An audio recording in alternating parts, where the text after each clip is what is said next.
guys! Good morning, good morning! Today's video is magpapangat tayo ng isda or tilapia. Ayan. So medyo na-miss ko to guys na pinangat na tilapia. Yan, ito ang ating mga ilalagay. So meron tayong talong, meron okra, ano lang yan, optional lang yan. Gusto ko lang kasi gusto kong kumain ng okra. Tapos kalamansi ang ilalagay natin guys. Ayan. Ito ang ating menu for today. Ayan. Guys, dyan ko kayo ilagay. Ayan, ito na. So, ang ginagawa ko dito guys is pinapailalim ko tong talong. Papailalim natin dito sa kaserola. Ayan. Ganito ang aking proseso pag ako nagluluto. Ayan, may sabi naman tayo sa likod. Mainit eh. Ayan guys. Yummy na naman tayo nito. So, parang pulo.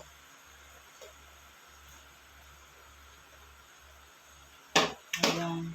Tapos ilalagay natin tong tilapia. So, favorite ko to guys, si himay-himay. Ayan.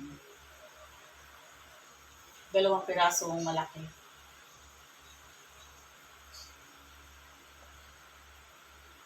Ayan guys, ito ang ating menu for today.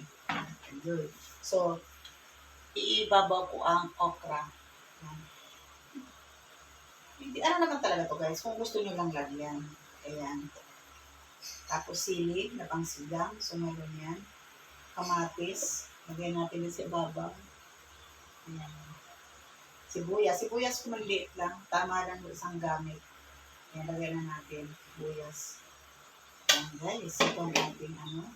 Tapos, syempre, hindi mawawala to. Baka naman. Magic. Ayan, para masarap. At ilalagay ko na ngayon ang kalamansi. Ayan. Sahurin natin ang buto. Malinis ang kamay ko Siyempre, always malinis siya. Ayan, lalagyan natin ng sabaw.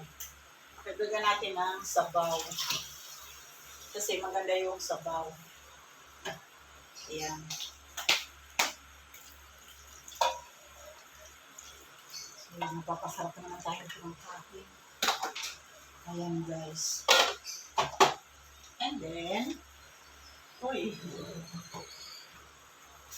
ikaw, syempre, dapat may asin. Kala mo naman, ang hirap gawin ito. Hindi din po. Ayan. Nagluto ako guys ng ulam.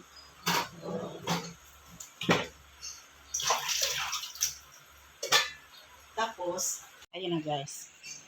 Sasalang na natin yan. Hanggang sa mamaya guys. Mumukbangin ko yan. Guys, ayan na. Ang ating pinangat. Ganyan ako magpangat guys. Ayan. Parang sinigang. Pero medyo tuyo siya. Ayan. Tapos sa partner natin yan mamaya ng bagong isda na may kalamansi. Wow. Yummy yan. Ayan guys, luto na yung ating pinangat na tilapia. Ayan. So, ganyan lang karami ang sabaw niya. Ayan guys. Thank you so much for watching.